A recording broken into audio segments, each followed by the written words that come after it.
এবার সমন্বয়কদের বিপক্ষে রাজপথে নামলেন সাধারণ শিক্ষার্থীরা।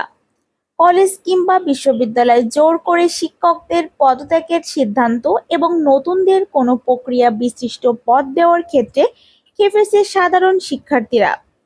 কোটা আন্দোলনের এরপর সবে শেখ হাসিনা প্রধানমন্ত্রীর পদত্যাগের পর দেশের স্কুল কলেজ কিংবা বিশ্ববিদ্যালয়গুলোতে শিক্ষকদের জোরপূর্বক পদত্যাগ করানো হচ্ছে।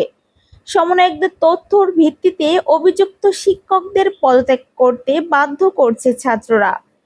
তবে জোর করে পদত্যাগ করা নিয়ে অনেকেই আবার বিরোধিতা করছে।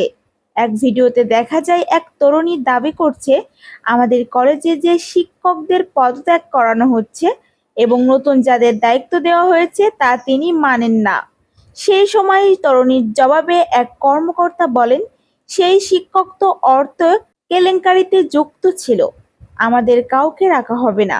সে সময় তরুণী বলেন, আপনারা একটা প্রসেসে যান, এভাবে পদত্যাগ করাচ্ছেন কেন?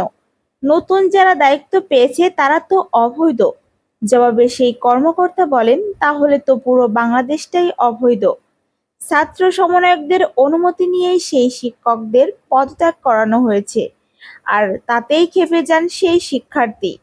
প্রিয় দর্শক, অভিযুক্ত শিক্ষকদের পদত্যাগ করানো আপনি কিভাবে দেখছেন? জানিয়ে দিন কমেন্ট করে।